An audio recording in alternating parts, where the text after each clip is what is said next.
right, we are back with the finals for the Angry Chicken Invitational, which is going to be apDrop, who took almost all the way out to 7 games, but not quite. He won on game 6 with his rogue deck, which is looking incredibly strong against Christopher, versus Savjz, who 4-0'd Koyuki with his rogue deck. So the rogue deck looking like the favorite child in the Angry Chicken Invitational.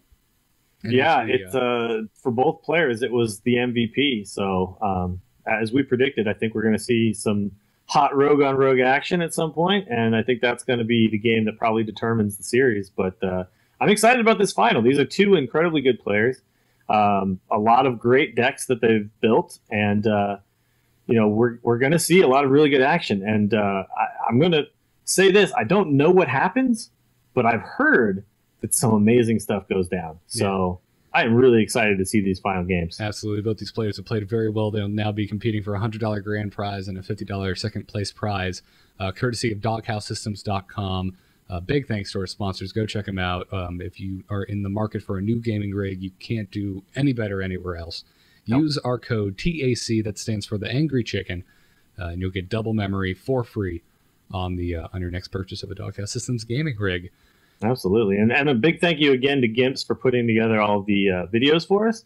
And of course, also a big thank you to Jocelyn for doing all of the kind of behind the scenes wrangling of these players, because me and Garrett, we needed to not know what the outcome was. Exactly. So it was up to Jocelyn to get the deck lists and contact the players to set up the finals and all that stuff.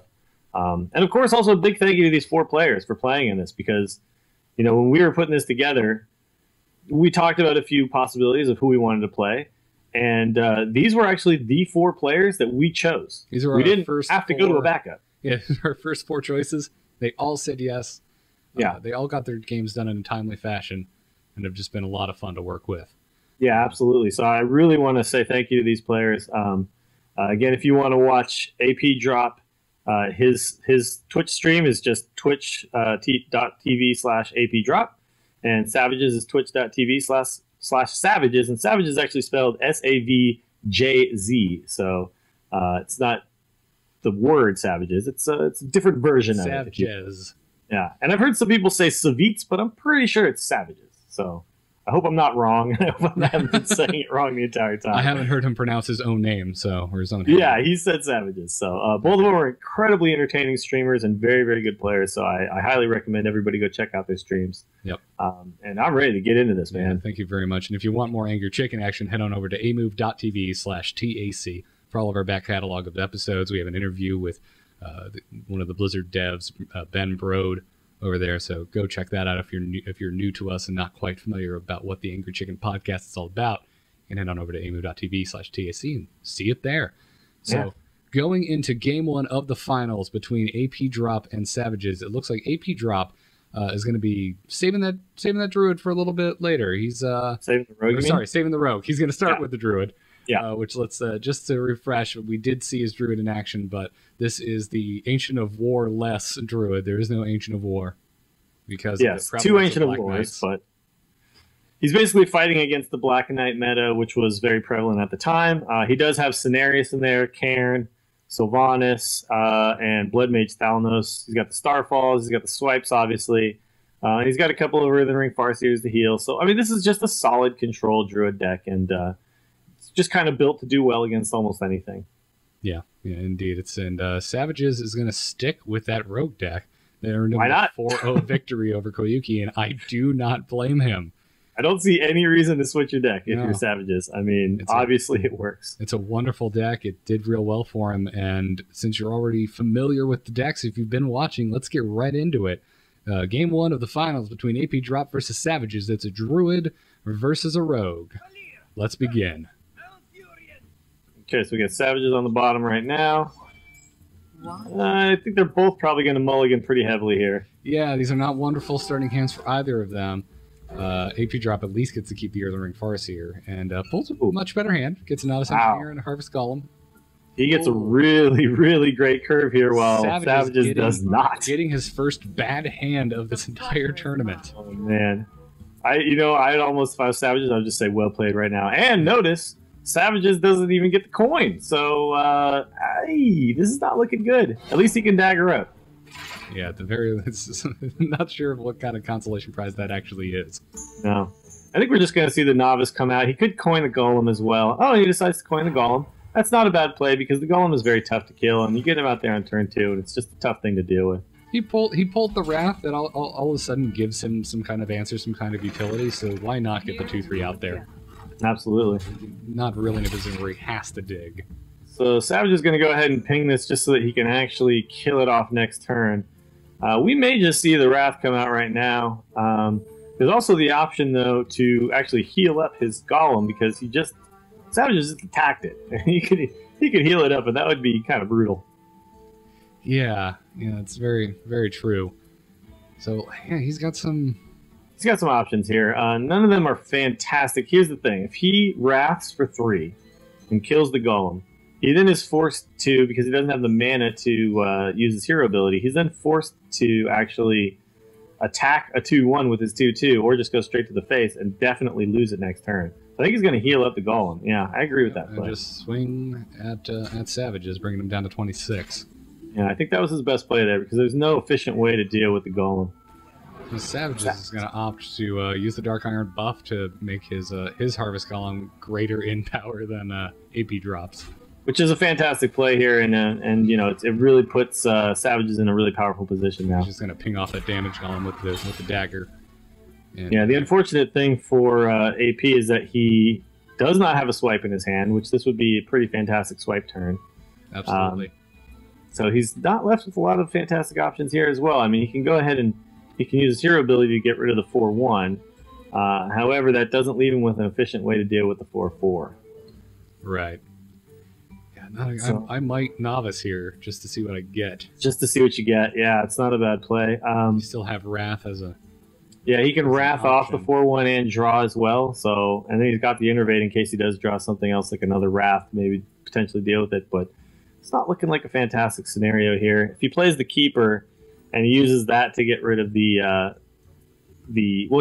so he could silence it, avoiding the fact that the damage golem comes out, then Innervate out a Wrath or a hero ability to get rid of the now 2/1, which would then leave him with a 3/3 and a 2/4 on board, and then swing for 3 to the face. That's a not viable a bad play, actually, now that I think about it.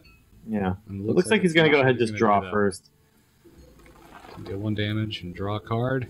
He gets a Novice Engineer. I don't think that's what he was hoping for. No, I don't think so at all. The problem here is if he plays the Novice, he's still left with this 3/3 and 2/1 and 4/4. It's just I think this is an okay play from him here. He's probably going to lose that Earthen Ring Farseer for free, but he will be able to deal with it on the next turn. So, I have no time for games. oh, but here comes Sylvanas coming out. He's just gonna get rid of that 3/3 and keep his 4/4 on the board as a 4/1.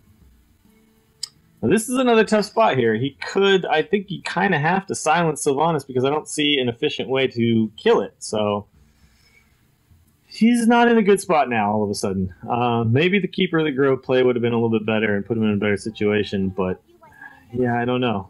He's going to draw and see what happens, I guess. It's amazing how behind he is getting, even given how poor Savjz's opening hand was. Mm-hmm. Now, he can Innervate in Starfall, but he's giving his Novice Engineer away if he does so.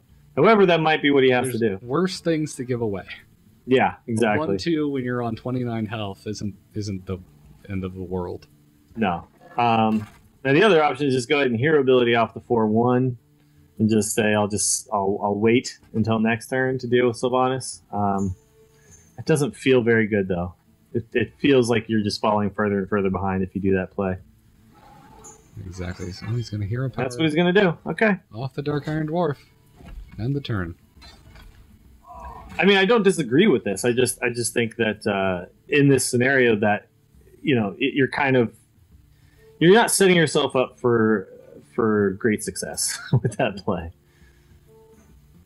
Savjz is getting chatted up by somebody on his friends list. Yep, somebody's wanting advice from Savjz. I understand that. Yeah, all the people watching this video right now are probably getting some advice from Savjz right now. This guy's asking for it firsthand. I would go ahead and drop the Sergeant Squire because it does not die to a swipe, but he's going to hold back on it.